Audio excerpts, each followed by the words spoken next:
In this episode, we're going to move away from my story a little bit, and I'm going to shine the spotlight on some other individuals living with MS. And also we're going to hear from a doctor to understand the more clinical component to diagnosing someone and how she helps people digest it. We turned up at this awesome converted barn in the middle of nowhere outside of Lexington, Kentucky. And we met up with Ramsey Carpenter, who was Miss Kentucky 2014. When were you diagnosed? I was diagnosed on August 25th, 2010. And how old were you then? It was 10 days after my 20th birthday. Oh. So started experiencing symptoms when I was 19 and then actually got my diagnosis a little bit after turning 20. Bum deal, right? That's like the worst news you could get. Well, for me, at the time, not what I would consider to be the worst news, because they said, you have multiple sclerosis, and the first thing I said was, well, how long does it take to get rid of it?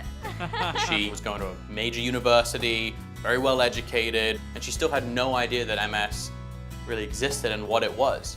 So that's why we do this.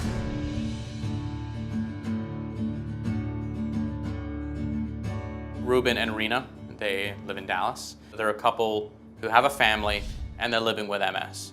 And I definitely related to them on that front. Ruben, tell me a little bit about your story.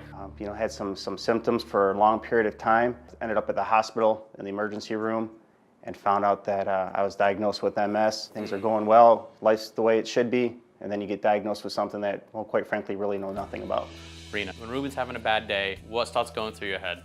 I know him, he doesn't really complain. So if he's having a bad day, he must really be having a bad day. Whatever that day, what his needs are, I try to meet them. Your caregiver, your spouse, your support staff, your support people are really trying to help you out. At least to me, it makes it a little easier for me to say, you go do something. So you try to balance it out. A caregiver, like a wife or a brother or sister, is a crucial part of living with MS. So how did the conversation go with your kids? They were 1 and 2 when we were diagnosed. So there wasn't much of a conversation that had to be held at that point, but it's evolved, right? As they get older, they'll tell you that my daddy has MS, but if you ask what is that, I don't know, it's just he's got it. So, I got to go play with my friends. Yeah. And that's how we want it. We don't want them to say he's got MS, oh my gosh, we don't know what's going to happen. Where did you go for most of your research? Was it talking to people or was it the internet? Because I found the internet to be a kind of a scary place. It was a scary place, but then reading more about it online where it talks about the fact that it's a degenerative disease. This is always going to be getting worse. And that was something that really hit me hard at first, and that's when all of the why me, why this questions came out. We did some research online, which was kind of Big mistake. And then it's, doom and gloom and worst case scenarios, and we're just like, holy cow.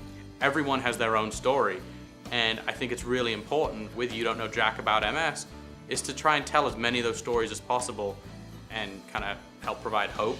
What are your top 3 tips you give out to people if they come up to you being like, hey Ramsey, I've just been diagnosed, what advice can you give me? Whatever your neurologist says, please listen to it. You're a neurologist. You got to find one who works with you. Second of all, reach out, make sure you're comfortable at least telling your family about it, because if you ever need to talk about it, your friends, your family are the main people that you can go to. Don't give up. Fight the thing. You just need to live your life and not worry your life away about this.